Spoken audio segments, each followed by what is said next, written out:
করতেন। এই ব্রহ্মপুরাণ করে তিনি জানতে পেরেছেন ভগবানের সাক্ষাৎ বিগ্রহ হবে তার ব্রাহ্মণ তিনি কোথায় অবস্থান করছেন, তার নীলগিরিতে। তো সেটা দর্শন করার জন্য তিনি একসময় সেখান থেকে যাত্রা করেছেন।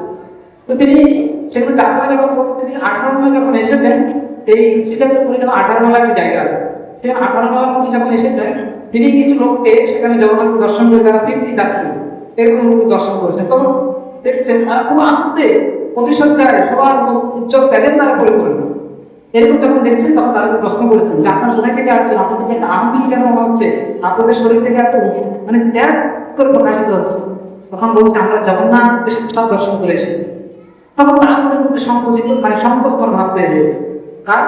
সেই গণপতি ভট্টের। কেন? কারণ হচ্ছে সে ব্রহ্মপুরাণ পড়েছে যদি কেউ এই ভগবানের চারুব্রহ্ম মানে এই ভগবান জগৎ দর্শন করে, তার মানে সে আর কখনো তার জগৎকে ফিরে আসতে হয় না, বুঝা গেল? সে সাক্ষাৎ ভগবান তার ফিরে যায়, তার মনে হয়তো ফিরে আসছে। তার মানে এটা হয়তো আমি কি শাস্ত্র ভুল করেছি, আর না হলে ওরা ভুল করেছে, বা আমি এখন ভুল জায়গায় চলে এসেছি, এরকম চিন্তা করছে। তখন জগন্নাথ দর্শন করবে তো তার কোনো জানা হবে না, কোনো কাছে দরজা ফিরে যাবে না, কারণ তার ফিরে যাবে। এটা তো মানে একটা শাস্ত্রের সাথে কথার সাথে এরকম যখন বলছে না, তার মানে এটা মানে ভগবান নেই, ঠিক আছে? তখন বলছি না যখন আছে এখানে আমরা দর্শন করেছি। তখন এইভাবে আবার ঠিক আছে যাই। এবার যখন প্রবেশ করার পরে এবার স্নান যেন করার দিন ছিল, বুঝতে পেরেছে? যখন দেখা যেরকম সে স্নান বেরিয়ে গিয়ে দূর থেকে দেখা যায়, সেদিন ওইভাবে স্নান যাওয়ার সময় এই যে গণপতি ভট্ট তিনি দেখছেন, দেখার পর দেখছে আরে এটা তো জগন্নাথ ভগবান থেকে হতেই পারে না, এটা তো কি পরমব্রহ্ম হতেই পারে না। কেন? কারণ পরমব্রহ্ম সে যদি গণেশের ভক্ত, তার মনে কিন্তু সবসময় একটাই ভাব, মানে পরমব্রহ্ম কিরকম ভাবে সে মানে গজবেশ থাকবে, মানে তার ঠিক আছে মানে হাতের মতো তার থাকবে, মুখ থাকবে, বুঝতে বুঝতে পারছেন? এরকম হাতের মতো আপনার কান থাকবে, তো পরমব্রহ্ম এরকম হবে। তো এখানে পরমব্রহ্ম না এটা, তার মানে আমি ভুল জায়গায় চলে এসেছি, যেখানে পরমব্রহ্ম নেই, আবার তারা শুরু করেছে। তখন এবার ভগবান স্বয়ং ব্রাহ্মণ ধারণ করে তার কাছে এসেছে, যখন চলে যাচ্ছে তো ব্রাহ্মণ ধারণ করে আরে কোথায় যাচ্ছ, এই ঘামে এসেছো, ব্রহ্মকে দর্শন না করে চলে যাচ্ছ। বলছে কোথায় ব্রহ্ম, এখানে ব্রহ্ম নেই। বলছে ব্রহ্ম কিরকম, তিনি তাড়াতাড়ি থাকবে, হস্তির মতো গজেন্দ্রের মতো তার মধ্যে থাকবে। আচ্ছা, তখন বলছে আরে ঠিক আছে গজেন্দ্রের মতো রূপ আছে, তুমি দেখবে, তুমি এখন যখন স্নান করতে রক্তবেদী যাবে তারপর তুমি দেখবে। বলছে আমি বিশ্বাস করি আমি এখনই দেখলাম, আবার কখনো এটা নতুন করে হবে না, মানতে পারছেন। তখন এই ভগবান চলে গেছে, সেই বৃত্তান্ত থেকে ভগবান আবার তার ধাম তারা চলে গেছে।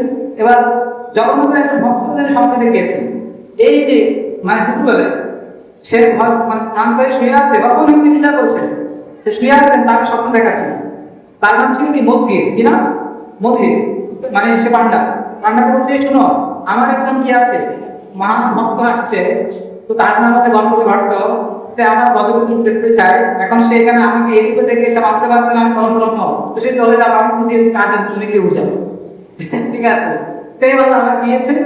তখন দেখা যাচ্ছে এই তুমি কোথায় যাচ্ছ, বলছে জগন্নাথ মানে ভগবান পরমব্রহ্ম, তুমি এখন দর্শন করবে। বলছে না না পরমব্রহ্ম নাই এখানে, আমি জানি, আমি জানা হয়ে গেছে।